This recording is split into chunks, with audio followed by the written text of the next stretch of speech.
ఘటనలో దాదాపుగా ఇప్పటికే 9 మంది చనిపోయారు. దాదాపుగా మరో 5 మంది హాస్పిటల్లో వైద్యం పొందుతా ఉన్నారు. ఈ 5 మందిలో కూడా ఒకరి పరిస్థితి విషమంగా ఉంది.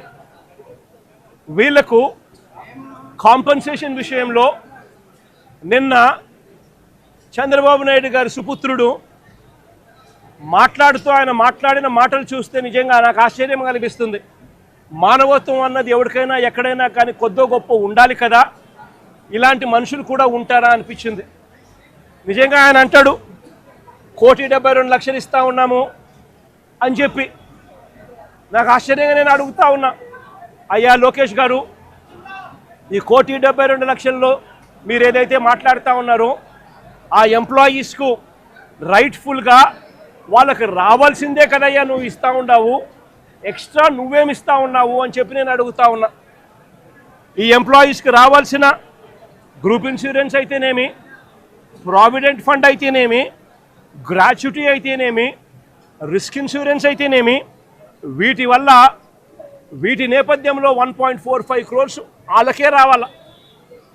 ఆ తర్వాత కంపెనీనే మరో 25 లక్షలు ఇస్తూ ఉంది. అది కూడా విశాఖపట్నం స్టీల్ ప్లాంట్ కంపెనీయే ఇస్తూ ఉంది.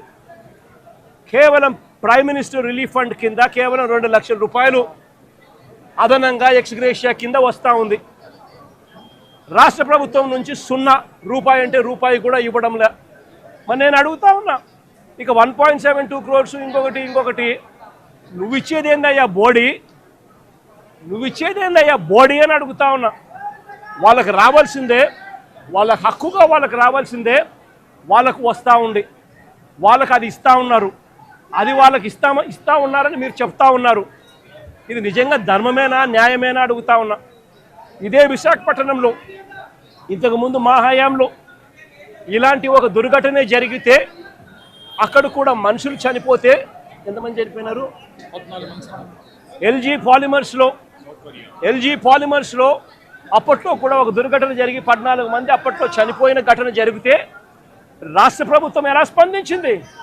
వెంటనే ముఖ్యమంత్రి ఇక్కడికి వచ్చి, అంటే జగన్ ఇక్కడికి వచ్చి ఏకంగా కోటి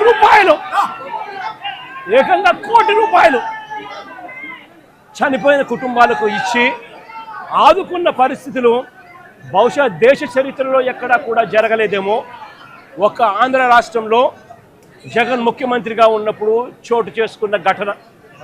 ఏకంగా కోటి రూపాయలు వాళ్ళకు ఇచ్చి ఆ కుటుంబాలకు తోడుగా ఉండి, ఆ వాళ్ళ సభ్యులు చనిపోయిన వాళ్ళకు ఉద్యోగాలు కూడా మళ్ళీ ఆ కంపెనీలో ఇచ్చేట్టుగా వైఎస్ఆర్సీపీ ప్రభుత్వం అప్పట్లో అడుగులు ముందుకు వేసి చేయించింది.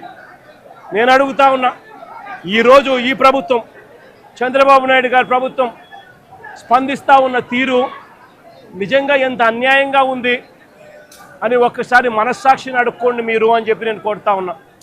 ఈ ప్రభుత్వాన్ని గట్టిగా డిమాండ్ చేస్తూ ఉన్నాం. వాళ్ళకి రావాల్సింది వాళ్ళకి ఇప్పించడంలో నీ గొప్పతనం ఏమీ లేదయ్యా. వాళ్ళకి రావాల్సిన 1,72 లక్షలు ఏదైతే ఇస్తూ ఉన్నారో, 1,45 లక్షలు వాళ్ళకి రావాల్సింది ఏదైతే ఇస్తూ ఉన్నారో అది గొప్పతనం. నీ గొప్పతనం ఏమీ కాదు.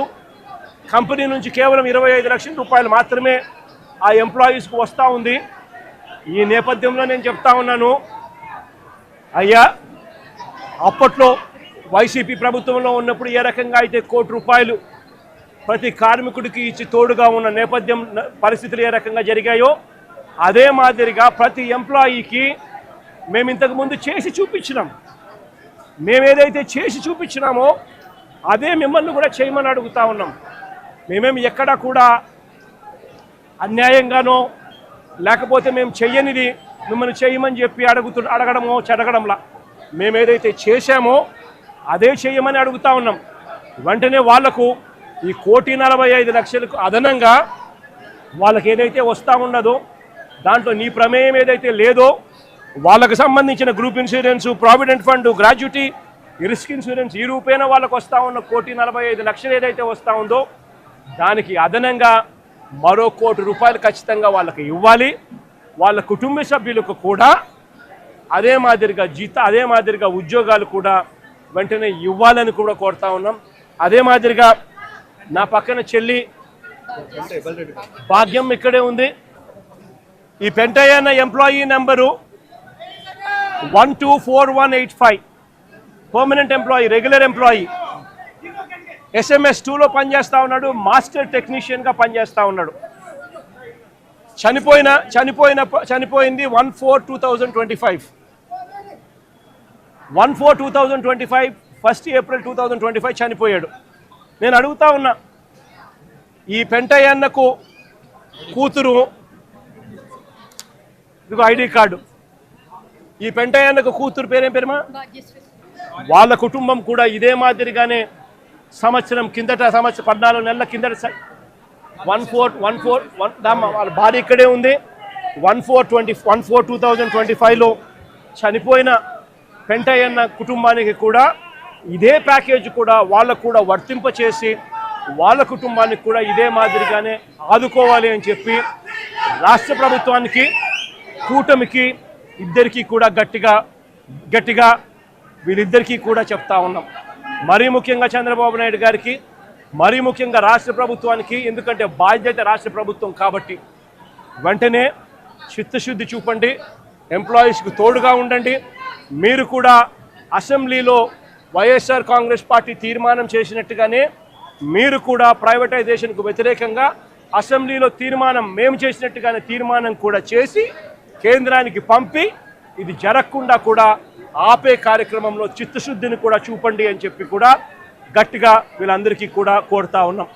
ఇదొకటే కాదు, మేము ఇంత అడుగుతా ఉన్నా కూడా చంద్రబాబు నాయుడు గారి ప్రభుత్వంలో ఎక్కడైనా మానవత్వం లేక ₹1 కోటి ఇవ్వాల్సిన చోట వాళ్ళకు ఇవ్వని పరిస్థితి ఎక్కడైనా ఉంటే మాత్రం ప్రతి బాధితుడికి చెప్తా ఉన్నా, ప్రతి అక్కకు, ప్రతి చెల్లెమ్మకు, ప్రతి బాబుకు చెప్తా ఉన్నా, బాధపడాల్సిన పనుల కొంచెం ఓపిక పట్టండి. దేవుడి దయతో మన ప్రభుత్వం వచ్చిన వెంటనే 1 నెల తిరక్క మునిపే ₹1 కోటి రాష్ట్ర ప్రభుత్వం తరఫు నుంచి వీళ్ళకి ఇచ్చి ఆదుకుంటామని చెప్పి ఖచ్చితంగా చెప్తా ఉన్నాం. అందులో మీకు కూడా ఉంటారు తల్లి, అందులో మీ కుటుంబాన్ని కూడా ఖచ్చితంగా అది వర్తింపజేసేట్టుగా కూడా చేస్తామని కూడా చెప్తా ఉన్నా. కాబట్టి అందరం కూడా మానవత్వం చూపాలి అని చెప్పి, మానవత్వం చూపుతూ ఆదుకోవాలని చెప్పి ఈ రాష్ట్ర ప్రభుత్వాన్ని గట్టిగా కోరుతా ఉన్నాం.